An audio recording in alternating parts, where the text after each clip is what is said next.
Mga boss, alis tayo. Benta natin yung mga bakal-bakal ko na magkano lang naman yan, pero kasi kalat lang dito sa bahay. Tapos ito kasing Crosswind, unang-una mura diesel ngayon, 48 lang yata. Tapos pinagawa ko pa to, kaya dapat gamitin ko. Actually sa akin naman mapupunta to eh.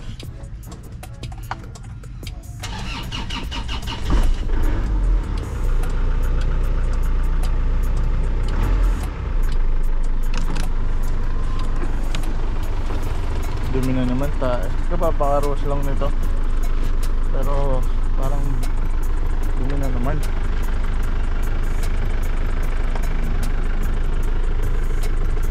Alam nyo guys, unti-unti ko itong binubuo yung Crosswind na to. Binilang ko nga ng ganito yan eh. Yung 200 na agad to. Ayan o, 200. Tapos yung visor nya 1,000 brand new. Kaya yun. Ito parang rare na nasisira to sa kanila. At anyways, madami pang kailangan ditong ayusin. Ang kit ng sasakyan na to, sobrang reliable ng engine. Yan, sana mabuo ko tong tong Crosswind. Pagbaha guys, gusto ko tong gamitin. Tas kasi sarap niyang ipangbaha, ipangputikan, alam mo yun. Wag lang yung matitinding off-roading, baka mabalaho na to, di naman kasi to 4x4.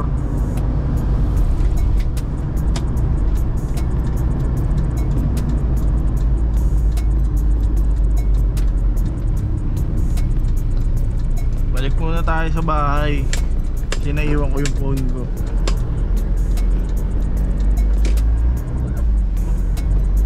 Stage 21 oh. Stage 21, baka naman carbon hood lang ng Crosswind.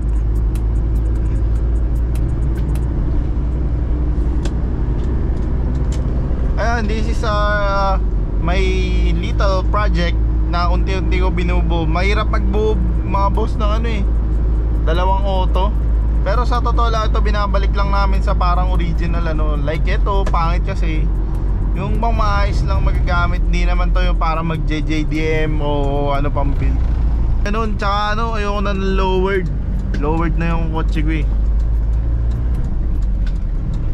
Ito dapat na to, upward. It's already 11. And punta namin ngayon ni Jude sa Loki Brothers kasi may bibili kaming mugs. At titignan pa lang pala na mugs. Sana magkasundo. And surprise yung mugs guys. Yan natin. Yun yung pinabibili ko sa kanya kasi ayun yung bagay sa Lancer eh. Waiting tayo sa kanya. Ito na yung service natin. Siyempre. Ito na. Goodbye, Mag.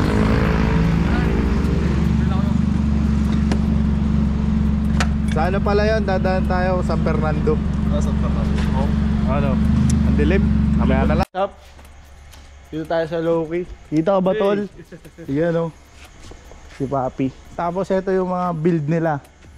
The Eggy, the legendary Eggy, no? Tapos ito ba sa inyo ba to? Oo, sa akin. Ayan. Tapos ayun yung pizza Gen 1. Kasi ito GSR. So if you need parts guys, Loki Brothers, sana nakikita nyo. Ayan. Anyways, ilalagay ko na lang yung Facebook page nila sa screen para nakabili na si Jude ng mugs. Ito mga paps. Ayan So kung familiar kayo sa Ibo, ayun yung mga Rally Oz Racing mugs. Ayan. May mga dents lang which is kaya ni Papa Mardy yan. Pero yan diba, all goods. Ayan, bumibili lang siya. Ayan, shoutout kala Dan of Loki. It's a good deal, but actually di pa kami bayad, pero baka bukas. babiyahe si Jude ng Manila, bebenta niya tong mags na to mga paps. Ayan. So goodbye offset mags. So this is 18 by 10.5. Napakalapad niyan. Goodbye na yan. Good tires naman to mga boss, no? Mga ano pa to eh, tawag dito, mga 95. So sulit din yung makakabili. And ito na ipapalit namin, which is 17 by 8. Pupudpurin lang muna ni Judes to, tapos maglalakay kami ng tire size. Gagawin namin 215 by 50. Yan. Boom. What's up? So it's another day dito tayo sa bahay nila Jude. Yan. And ito yung bags. Actually maganda siya. Ayan, oh. Ang gagawin namin dito is lalakihan yung gulong. So it's a 205 45 17. So gagawin natin itong 215 or 225 55 series. So medyo tataasan namin kasi ang laki nung gap. Again, hindi namin nilo-lower tong EX kasi tawag dito, sa mga ginagawa namin is not recommended. Sayang ang pakilalim din ni Jude. Pero ang ganda na. And mag-spacer kami ng 15 ay tama, 15 mm or 10 mm para dito. Kaya yan. Pero overall sobrang ganda, maayos. So spacer lang talaga.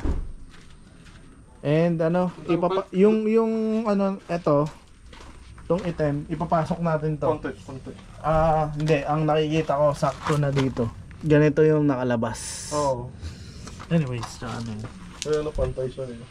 Tapos mag-spacer, medyo Ilalabas na natin ng konti. yeah. Ano?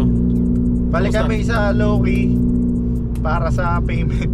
Oh, by the way, for sale to yung gulong. If interested kayo, 95% pa yung gulong. Last year lang. Comment lang kayo sa page or sa FB page ng Jikoy Vlogs. So comment nyo doon. 2020 yung production date nung gulong. All goods pa. Maayos pa lahat. Kapal pa. Boss, grabe, ginabi na naman kami dito. Hindi na kami napunta ng umaga. By the way, ikaw, binenta mo po kasi ni Jude yung mags nito sa Manila. Kaya Tapos, ang kan kasi nun is dapat maaga kami. Kaso, ang problema, yung buyer ko, si Kuya Jerks, si Daddy J, pakisupport din yung page niya. Traffic sa kanila, mostly EDSA, ganon. Kaya medyo na late siya dumating. Alright, game. POV.